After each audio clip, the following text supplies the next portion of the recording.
예, 오늘은 부모의 마음이라는 제목으로 함께 말씀을 생각해 보겠습니다. 부모의 마음이 어떨까? 우리는 너무나 당연하게 부모의 마음은 이럴 것이다 라고 생각하지만, 가만히 또 사람들 이야기나 또 사람들의 삶의 모습들을 이렇게 바라보다 보면 참 제각각이구나, 그런 생각을 느낄 때가 있습니다. 어떤 경우에는 완전히 정반대의 모습을 보여주기도 해요.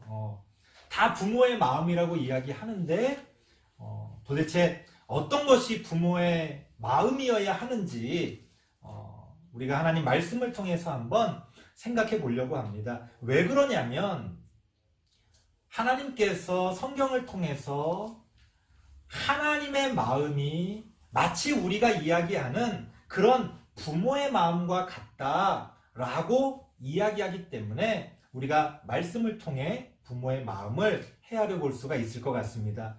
하지만 중심은 어디에 있는 거예요? 중심은 하나님에게 있는 거죠. 그러니까 하나님의 마음으로 우리가 부모의 마음을 삼아야지, 그게 거꾸로 되면 안 돼요. 무슨 말이냐? 내가 부모인데 내 마음이 이러니까 하나님도 그럴 거야, 이렇게 생각하면 안 된단 말이에요. 그래서 항상 우리가 말씀을 중심으로 잡고 그 말씀을 통해 우리의 삶을 돌아봐야지, 우리의 삶의 어떤 개인적인 경험을 가지고 자꾸 그거를 말씀으로 이렇게 말씀을 바라보는 그런 어떤 도구로 삼게 되면은 성경이 이제 이상하게 해석이 되고 이제 오해가 되어질 수가 있는 겁니다. 그래서 오늘 성경 말씀에 나오는 어떤 한 이야기를 통한 하나님의 마음을 우리가 배움으로써 우리가 이 세상에서 어떤 부모의 마음을 가지고 살아야 되는지를 세 가지 정도로 나누어서 이야기를 해보겠습니다. 오늘 본문 말씀의 이야기는 우리가 너무나 잘 알고 있는 탕자의 비유입니다. 무슨 얘기예요? 아들을 둘 가지고 있었던 이제 부모가 있었는데, 물론 성경에는 아버지 얘기만 나옵니다만, 이건 이제 이 아버지가 하나님 아버지를 나타내기 때문에 그런 거지, 아버지 어머니 똑같습니다.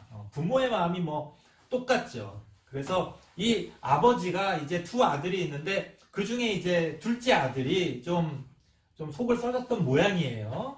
그러면서 나중에 자신이 받게 될 유산을 미리 이제 달라고 해가지고 다른 나라 가서 이제 뭐랄까요, 본인의 뜻은 그게 아니었겠지만 돈을 다 잃어버리고 낭비하고, 그리고 거기서 고생하다가 이제 다시 돌아오게 된다. 그래서 집으로 이제 아버지가 받아줄 것을 기대하지 않았는데 다시 돌아왔는데 아버지가 이렇게 기쁘게 받아줬다. 그리고 이제 덧붙여서 이제 원래 집에 있었던 형과의 그런 갈등이 있었다. 그런 이야기가 이제 오늘 본문에 나오는 탕자의 이야기입니다. 여기서 우리가 한 세 가지 정도 부모의 마음이 어떠해야 될지를 그냥 하나하나 좀 꼽아서 말씀을 한번 나눠보겠습니다. 첫 번째는요, 12절 말씀입니다. 12절 말씀 같이 한번 읽어보겠습니다. 누가복음 15장 12절입니다. 부모의 마음 첫 번째, 시작. 그 둘째가 아버지에게 말하되 아버지여, 재산 중에서 내게 돌아올 분깃을 내게 주소서 하는지라. 아버지가 그 살림을 각각 나눠 주었더니. 아멘. 이게 무슨 말이냐? 여기서 분깃이라는 게 뭐냐면 유산을 말하는 거예요. 근데 당시에 유산이라는 건 이제 아버님이 돌아가셔야지만 받을 수 있는 거예요. 근데 아버지가 아직 살아있는데 유산을 달라고 하는 것은 뭐랄까요? 불효죠. 마치 아버지가 지금 돌아가신 것처럼, 지금 나 죽으라는 거냐? 이제 이런 마음이 들 수가 있는 거죠. 그래서 상당히 좀 건방진, 상당히 예의에 좀 벗어난 불효의 그런 어떤 모습을 둘째 아들이 보여주고 있는 겁니다. 하지만 아버지는요, 조건 없이 그 둘째 아들에게 자신의 유산을 넘겨줍니다. 부모의 마음 첫 번째는 뭐냐? 조건 없이 베푸는 거예요. 생각해보면 아이들의 어떤 요구가 잘못된 거일 수도 있겠죠. 그럼에도 불구하고 그것들을 조건 없이 베풀어주는 것이 바로 부모의 기본적인 마음이라는 겁니다. 아이들 키울 때도 다 그렇죠. 막 아이들이 떼를 쓰고 막 그러는 모습들 보면은 이걸 어떡합니까? 이걸 죽여요, 살려요. 일단은 우리가 그것들을 다 받아주고 조건 없이 베풀어 줘야 된다는 거예요. 얼마 전에도 이제 그 대형 마트에 갔다가 이제 남자아이가 막 떼를 쓰는 모습을 오랜만에 봤어요. 봤는데, 야, 참 진짜 나는 못 키우겠다. 또 키우라 그러면 못 키우겠다. 그런 생각이 들었는데, 생각해보면 우리가 이제 다 그런 것들을 경험했었죠.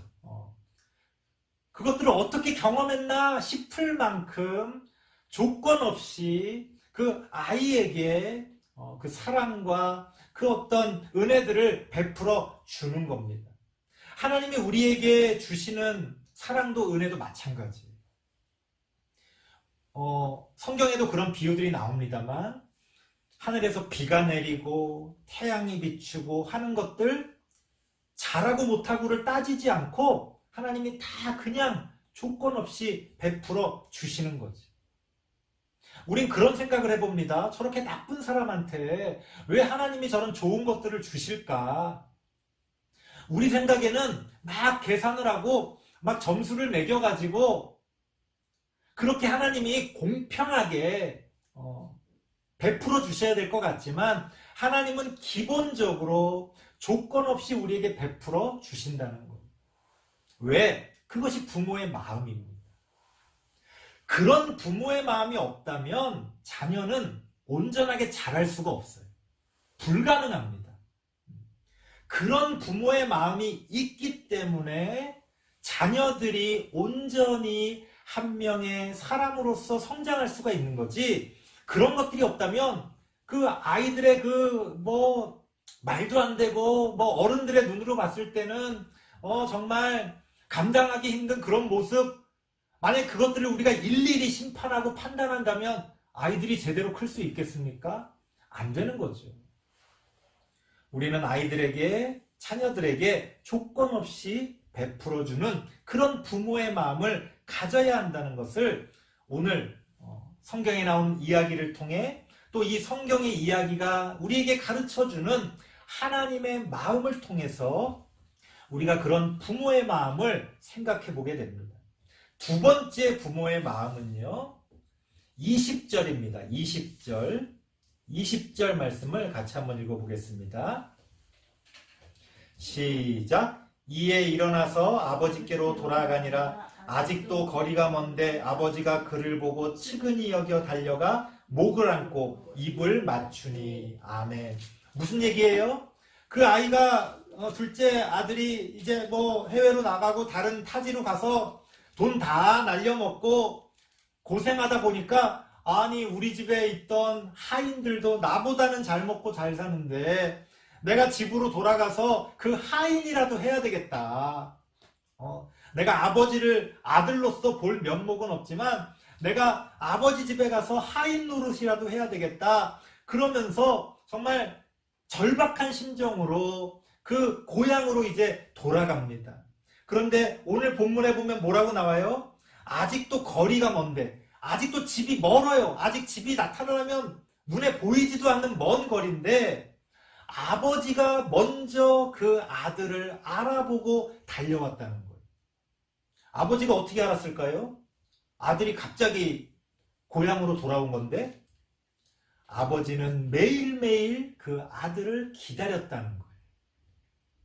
그게 부모의 마음이라는 거예요. 자녀가 불효를 저지르고 자녀가 잘못된 선택을 하고 그렇게 부모의 마음을 몰라줄지라도 부모는 그 자녀를 어떠한 계산 없이 기다려 준다는 거예요. 그게 부모의 마음이라는 거예요. 아이들이 자라면서 이제 엄마 아빠가 이제 아이들을 키울 때의 모습을 통해 이제 자녀들이 오해하는 게 있어요. 뭐냐면 우리가 이제 평소에 아이들을 이렇게 어릴 때 키울 때 보면 이렇게 막 혼내잖아요. 이러면 되냐? 이러면 안 된다. 막 이렇게 혼낸단 말이에요. 그러니까 아이들이 이제 착각을 합니다. 무슨 착각을 하냐? 아, 엄마 아빠는 저렇게 아주 원칙을 따져서 저렇게 혼내시는 분이구나. 그래가지고 정말 어떤 큰일이 벌어졌을 때 부모한테 말을 못해요. 왜냐면 이렇게 작은 일도 내가 혼났는데 내가 지금 이 큰 사고를 쳤어. 그러면 어이구, 엄마 아빠가 날 가만 안 둘 거야. 엄청나게 실망하실 거야. 그러면서 엄마 아빠한테 말을 못하는 거예요. 바보 같은 거죠. 오히려 엄마 아빠는 반대거든요. 평소에 좋을 때 작은 일에는 혼을 내지만 정말 큰 일이 벌어지면 엄마 아빠는 오히려 자녀들을 감싸줍니다. 혼내지 않아요. 그 문제를 해결해 주죠, 오히려. 근데 아이들이 그거를 이해를 못해요. 그래서 텔레비전에 나오는 어떤 이야기들 보세요. 작은 일을 벌렸을 때는, 어릴 때는 엄마 아빠한테 막 이렇게 이야기했던 애들이 오히려 나중에 좀 커서 큰 사고를 치고 나서는 엄마 아빠한테 말을 못하는 거예요. 오히려 그거를 막 자기 혼자 해결하려다가 그걸 친구들과 해결하려다가 일이 더 커지는 거지. 아이들이 그거를 이제 부모의 마음을 모르는 거죠. 아이들이.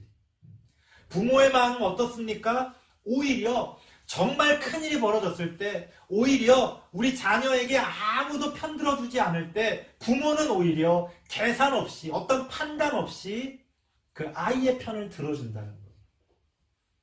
그 아이를 기다려 준다는 거예요. 그게 부모의 마음이라는 겁니다. 이 세상에 어떤 계산법을 따르지 않는다는 거예요. 물론 평소에 아이들을 가르칠 때는 그런 것들을 이야기하죠. 하지만 부모의 마음은 그런 어떤 세상의 계산법과 일치하지 않는다는 거예요. 정말 큰일이 벌어졌을 때 오히려 전혀 다른 계산법으로 아이들을 감싸주고 사랑해주고 그 문제를 해결할 수가 있다는 거예요. 그것이 부모의 마음이라는 겁니다. 세상 사람들은 이익을 계산합니다. 저 사람이 나한테 이익이 될까 안 될까? 하지만 부모는 그런 세상의 이익을 따지지 않는다는 거예요. 사랑으로 그 은혜를 조건 없이 계산 없이 베풀어주고 함께해 준다는 겁니다. 그것이 부모의 마음이라고 성경은 이야기합니다. 하나님도 마찬가지라는 거예요. 하나님. 가끔 그런 이야기할 때 있어요. 평소에는 기도 안 하다가 무슨 어려운 일만 생기면 기도하냐고 막 그 혼내는 목사님들 있잖아요. 그거 잘못된 거예요. 그렇게 어려운 일 있을 때라도 기도를 하는 게 좋은 거죠. 그럼 뭐 평소에 기도 안 했으니까 어려운 일 있어도 기도하지 말아야 됩니까? 아니죠. 평소에는 기도를 안 해도 어려운 일이 있을 때는 기도를 하는 것이 옳은 겁니다. 그리고 하나님은 부모의 마음을 가지고 계시기 때문에 그것을 탓하지 않으신다는 거예요. 야, 너 평소에는 기도도 하지 않다가 어려운 일 있다고 나 찾아왔냐? 당장 꺼져라. 하나님은 그렇게 하지 않으신다는 거예요. 왜? 하나님은 부모의 마음으로 우리를 대하시기 때문에 우리가 어떤 상황에서도 하나님을 찾는다면 하나님은 우리의 기도를 들으시고 우리를 받아 주신다는 거예요. 그게 부모의 마음이라는 겁니다.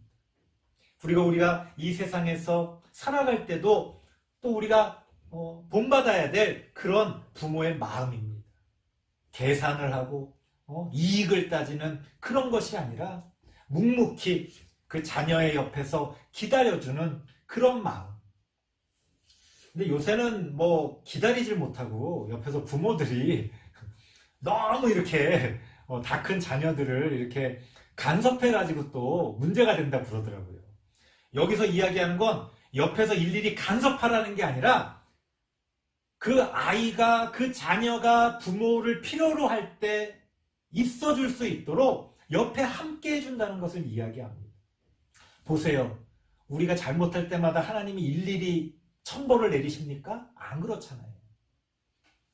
묵묵히 기다려 주시는 거예요. 우리가 하나님을 찾을 때까지, 우리가 하나님의 이름을 부를 때까지 하나님은 우리와 함께 해 주시는 거예요. 그게 부모의 마음이지. 잘못할 때마다 막 잔소리하고 벌을 내리고, 그게 부모의 마음이 아니라 내가 잘못할 때도 묵묵히 나를 지켜보시며 함께 해주는 거예요. 그래, 너가 깨닫는 날이 있겠지. 그래, 힘들면 언제든 나한테 와서 기대라. 그렇게 하나님은 우리와 항상 동행하시며 우리와 함께 주신다는 겁니다. 자녀를, 둘째 아들을 그렇게 집을 떠나보내고 매일매일 그 둘째 아들이 돌아오지는 않을까 기다렸던 그 아버지의 그 마음처럼 하나님은 지금도 우리를 그렇게 기다려주고 계신다는 겁니다. 그것이 부모의 마음입니다. 마지막 세 번째입니다. 이건 좀 어려운 얘기인데요. 32절 말씀 같이 한번 읽어볼게요. 32절 시작. 이 내 동생은 죽었다가 살아났으며 내가 잃었다가 얻었기로 우리가 즐거워하고 기뻐하는 것이 마땅하다 하니라. 아멘. 이 말씀은 24절에서도 한 번 더 반복됩니다. 자, 이게 무슨 얘기냐? 이제 소위 말해 탕자가 재산을 다 날려버리고 돌아왔어요. 그런데 아버지가 기쁘게 그 둘째 아들을 받아줬어요. 그랬더니 첫째 아들이 화가 난 거예요. 왜?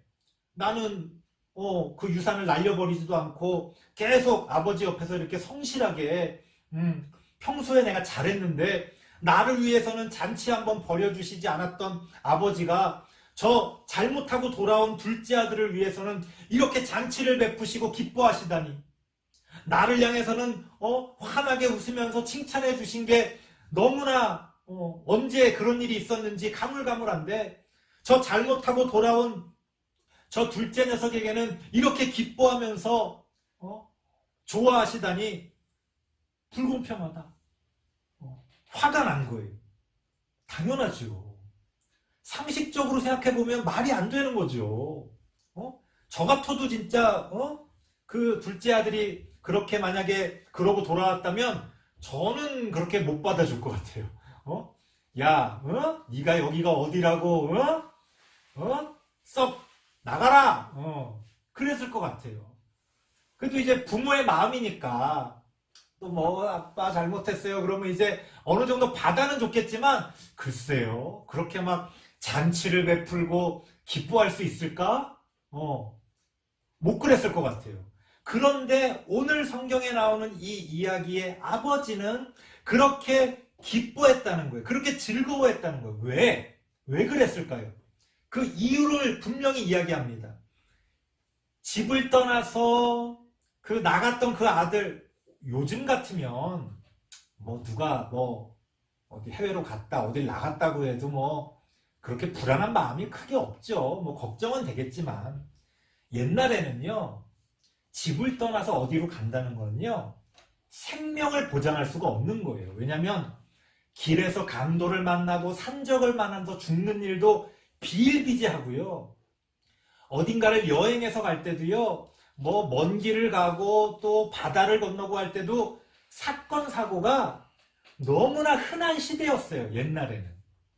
요즘같이 이렇게 발달된 어떤 교통수단이나 이런 어떤 치안, 이런 국가 간의 이런 어떤 치안이 없었단 말이에요. 그러니까 이 자녀가 그렇게 나가서는 영영 돌아오지 않는 경우가 10중 8구였어요. 그러니까 이 자녀를 아마 아버지가 말렸겠죠. 성경엔 나오지 않지만 제발 그러지 말아라. 아마 말렸지만 자녀가 아마 철이 없어서 그 아버지의 말을 듣지 않고 고집을 부려서 아마 그렇게 나갔을 겁니다. 오죽하면 그냥 이 자녀를 그냥 내보냈겠어요. 다 큰 녀석을 말릴 수도 없고. 하지만 이 자녀가 돌아오기를 기다리고는 있었지만 이 아버지 마음에는 이미 이 자녀는 거의 이제 죽은 사람으로 그런 어떤 마음으로 왜 하루 이틀이 아니 1년이 지나고 2년이 지나고 3년이 지나고 아마 다들 옆에서 그랬을 거예요. 아이고 임씨 이제 기다리지 마. 살아있으면 벌써 연락을 했겠지. 이미 이 세상 사람 아니야. 옆에서 얼마나 매일매일 기다리는 그 아버지의 모습을 볼 때마다 지나가는 사람들이 아마 한마디씩 했을 거예요. 이 아버지는 아들이 죽었다고 생각하지 않았겠지만 그렇게 믿고 싶지 않았겠지만 다들 그렇게 얘기했을 거예요. 에이 틀렸어. 에이 이미 기다려봤자 소용없어. 아마 그 부모의 마음이 어땠을지 우리가 헤아릴 수가 없습니다. 자, 그렇게 이미 세상 사람들이 다 죽었다고 했던 아들이 살아서 돌아온 거예요. 여기에 어떤 계산과 어떤 조건을 따집니까? 그냥 기쁜 거죠. 아니, 죽었다고 생각한 아들이 살았는데 거기에 어떤 다른 어떤 것들을 갖다 붙일 필요가 있습니까? 그게 가장 큰 의미가 되는 거예요. 평소라면 첫째 아들의 말이 맞습니다. 당연히 불공평하다고 느낄 수 있죠. 당연히 그런 것들을 따질 수 있죠. 하지만 이미 죽었다고 생각한 아들이 살아 돌아왔다면 이거는 평소의 계산법하고는 안 맞는 거예요. 이거는 전혀 다른 의미가 부여되는 거예요. 전에도 한번 제가 설교를 통해서 어떤 이야기를 한 적이 있습니다. 어떤 한 사람을 구하기 위해 여러 사람이 고생하다가 그 한 생명은 구했는데 오히려 2명, 3명이 죽었다. 이걸 만약에 계산을 하면 수학적인 계산을 하면 이건 답이 안 나오는 거예요. 바보 같은 거죠. 그럼에도 불구하고 왜 우리가 그 한 사람을 구하기 위해 여러 사람이 고생을 합니까? 왜 목숨을 겁니까? 한 생명도 그 생명이 소중하다고 하는 가치, 그 의미가 있기 때문에 그런 거예요. 거기에는 어떤 더하기 빼기 계산이 들어갈 수가 없는 거예요. 그 가치에 대한 의미가 그것을 전혀 다르게 우리가 받아들일 수 있도록 합니다. 왜 이런 말씀을 드리느냐? 집을 나갔던 둘째 아들도 철이 없지만 집에 있었던 첫째 아들도 철이 없는 거예요. 부모의 마음을 모르는 거예요. 그 부모의 마음을 모르는 첫째 아들에게 아버지가 뭐라 그래요? 아니다. 너가 그렇게 생각할 거 없다. 얘는 지금 죽었다가 다시 살아오지 않았냐. 그렇다면 우리가 거기다 대고 뭐가 공평하네 공평하지 않네 이야기하는 게 말이 되냐. 너의 동생이 죽었다가 살아 들어왔고 우리가 잃어버렸다가 다시 얻었기 때문에 우리가 즐거워하고 기뻐하는 것이 마땅하다. 이렇게 이야기합니다. 이게 무슨 얘기예요? 철없는 첫째 아들의 이 아버지가 지금 이게 어떤 의미인지를 가르쳐주고 있는 거예요. 부모의 마음 혹은 부모의 어떤 역할이라고도 할 수 있습니다. 이 세 번째가 참 중요합니다. 삶의 어떤 의미를 부여해 주는 거예요. 자녀들에게, 아이들에게 삶의 의미를 가르쳐 주는 거예요. 이거는요, 직접 간접적으로 이런 일이 벌어집니다. 우리가 아이들을 키울 때도 그렇게 약한 사람, 불쌍한 사람은 도와줘야 돼. 그냥 계산을 하면 약하면은 짓밟히고 왕따 당하는 게 당연하죠. 내가 힘이 있는데 굳이 그럴 필요가 있어요? 하지만 부모가 어떤 가치에 대한 의미를 부여해 주는 거예요. 그러면 안 돼. 그거는 사람다운 게 아니야. 그거는 옳은 게 아니야. 이런 것들을 아이들에게 우리가 사실은 굉장히 많이 직접적으로 가르쳐 줍니다. 우리의 삶에 어떤 의미가 있는지를 우리는 아이들이 자랄 때요, 끊임없이 아이들에게 가르쳐 줍니다. 그게 부모의 마음이고 부모의 역할이지. 보세요. 담배 피는 부모도요, 자녀들한테는 담배 피지 말라고 그래요. 그렇죠? 자기가 담배 피는데, 야, 너도 와봐. 이거 좋은 거니까 너도 펴. 이런 부모가 어디 있어요? 부모의 마음이라는 것은 그 아이에게 가장 좋은 어떤 의미를 가르쳐주고 부여해주기를 원합니다. 그게 또한 부모의 역할이기도 해요. 그런데 이게 이제 어려운 이유는 뭐냐? 직접적인 것도 있지만 이게 간접적인 것도 있다는 거예요. 무슨 말이냐? 심리학에서도 이런 이야기를 많이 하는데요. 어떤 한 사람이 한 명의 온전한 사람으로서 자라갈 때 그 부모와의 관계가 가장 중요하다는 거예요. 그 부모와 어떤 경험을 했고 어떤 관계를 맺었느냐에 따라 그 사람이 온전하게 살 수 있느냐, 온전하게 살지 못하느냐가 결정된다는 거예요. 그만큼 부모의 역할이 중요하다는 거예요. 그래서 부모의 마음, 세 번째 가장 중요한 것은 아이들이 온전한 한 명의 사람으로, 온전한 한 명의 그런 개인으로, 또 하나님의 사람으로 자라갈 수 있도록 어떤 올바른 가치를 가르쳐주고 그 의미를 부여해 줘야 된다는 거예요. 이게 부모의 마음이고 부모의 역할입니다. 아마 여러분들도 다 그런 마음일 거예요. 아이들을 키울 때 내가 아이들을 잘 키워서 이 아이들이 건강하게, 몸도 건강하고 마음도 건강하게 잘 자랐으면 좋겠다. 아마 여러분들 다 그런 부모의 마음을 갖고 있을 거예요. 하지만 그것이 쉽지가 않습니다. 그것이 어려워요. 왜 어렵냐? 잘 되기를 바라는 마음만 가지고는 안 된다는 거예요. 그래서 부모도요, 이 부모 교육이 필요합니다. 그냥 생물학적으로 자녀를 낳았다고 해서 다 부모가 되는 게 아니에요. 아이들을 어떻게 키우고 어떻게 가르치고 어떻게 이 아이들과 관계를 맺어야 되느냐, 사실은 이걸 배워야 돼요. 사실은 이게 이 사회 가운데서 자연스럽게 옛날에는 부모에게서 그 어떤 마을의 어른들을 통해서 그 사회의 관습과 문화를 통해서 자연스럽게 그게 이제 터득되어지고 이어져 왔거든요. 근데 오늘날에는 이게 그렇지가 않아요. 예를 들어서 오늘날에는 어떤 젊은 부부가 아이를 낳으면 온전히 그 젊은 부부에게 모든 책임이 다 가잖아요. 부모가 함께 사는 것도 아니고, 그 사회의 어떤 어른들이 그 아이를 키우는데 함께 하는 것도 아니고, 그러다 보니까 아무리 똑똑해도요, 부모가 되는 거는 전혀 다른 거거든요. 이게 책을 보고 알 수 있는 게 아니에요. 그러다 보니까 똑같은 실수를 반복하는 일들이 벌어집니다. 오늘날 우리 사회에서 일어나는 일들이 그런 거예요.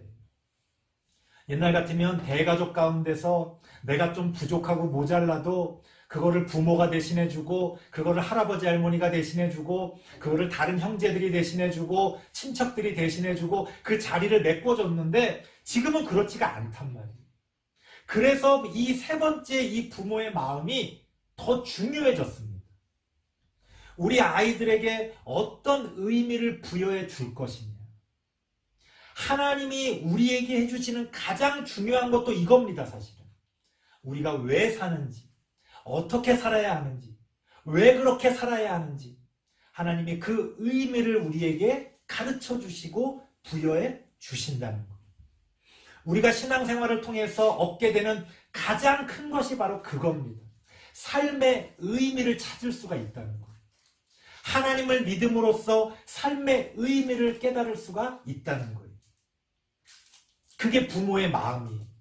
우리가 그렇게 의미 있는 삶을 살기 원하시는 게 부모의 마음입니다.